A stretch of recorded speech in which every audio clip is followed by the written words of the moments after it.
श्रीराम समर्थ. श्रोते हो, आपण ऐकत आहात श्री गोंदवलेकर महाराज यांचे प्रवचन. देह हा देवाच्या प्राप्तीकरता आहे. एकदा असे झाले की एका साधूकडे चोरांनी चोरी केली. ते पळून जात असताना शिष्यांनी पाहिले, तेव्हा चोरांना धरून त्या शिष्यांनी खूप चोप दिला. हे त्यांचे करणे गुरुला समजले. तेव्हा त्या चोरांना आणून गुरुने त्यांच्या अंगाला तेल वगैरे लावून स्नान घातले आणि त्यांना पंचपक्वान्नाचे भोजन दिले. हे असे काय करता म्हणून शिष्यांनी गुरुला विचारले. तेव्हा त्याने शिष्यांना सांगितले की तुम्ही तरी काय करता? सर्वजण देवाच्या घरी चोरी करीत आहेत, कारण आपल्याला त्याने हा जो देह दिला तो देवाची प्राप्ती करून घेण्यासाठी म्हणून दिला. परंतु आपण ते न करता त्याच्यापासून विषय चरतो आहोत की नाही? म्हणून विषयात आसक्ती न ठेवता आपण मनापासून देवाची भक्ती करावी. आपण सर्वांनी मी भगवंताकरिता आहे असे मनाने समजावे.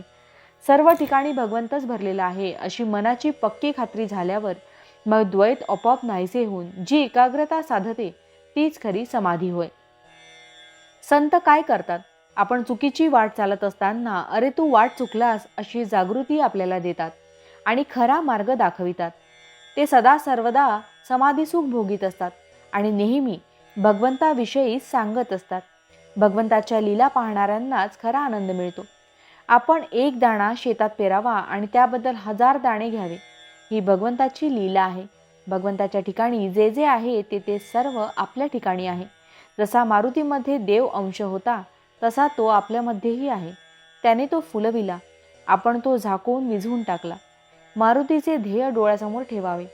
त्याचे ब्रह्मचर्य, भक्ती, दास्य आणि परोपकार करण्याची तऱ्हा या गोष्टी आपण शिकाव्यात. मारुती हा चिरंजीव आहे.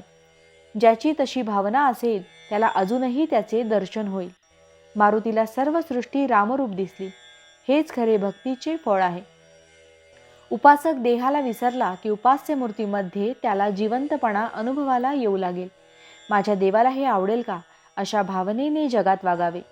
हा सगुणोपासनेचा मुख्य हेतू आहे. भगवंत दाता आहे, तो माझ्या मागे आहे, तो माझे कल्याण करणारा आहे ही जाणीव झाली की जे मिळाले ते भगवंताच्या इच्छेने मिळाले ही भावना होऊन आहे त्या परिस्थितीमध्ये समाधान मिळेल. समाधान आणि आनंद हीच खरी लक्ष्मी होय. आपली वृत्ती अशी असावी की कोणाला आनंद पाहिजे असेल तर त्याने आपल्याकडे धाव घ्यावी. इतर संपत्ती कितीही दिली तरी पुरी पडत नाही, पण वृत्तीचा आनंद देऊन कधीच संपत नाही. भावार्थ, वृत्तीचे समाधान ही भगवंताच्या कृपेची खूण आहे. जानकी जीवन स्मरण जय जय राम. महारुद्र हनुमान की जय. समर्थ रामदास स्वामी महाराज की जय. सब संतन की जय. श्री अनंत कोटि ब्रह्मांड नायक राजाधिराज सच्चिदानंद सद्गुरु श्री ब्रह्म चैतन्य महाराज की जय. जय जय रघुवीर समर्थ. आता आपण 13 वेळा नामस्मरण करूया. श्रीराम जय राम जय जय राम. श्रीराम जय राम जय जय राम. श्रीराम जय राम जय जय राम. श्रीराम जय राम जय जय राम.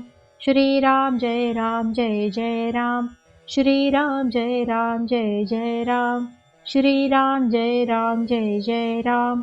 श्रीराम जय राम जय जय राम. श्रीराम जय राम जय जय राम. श्रीराम जय राम जय जय राम. श्रीराम जय राम जय जय राम. श्रीराम जय राम जय जय राम. श्रीराम जय राम जय जय राम. जय श्रीराम.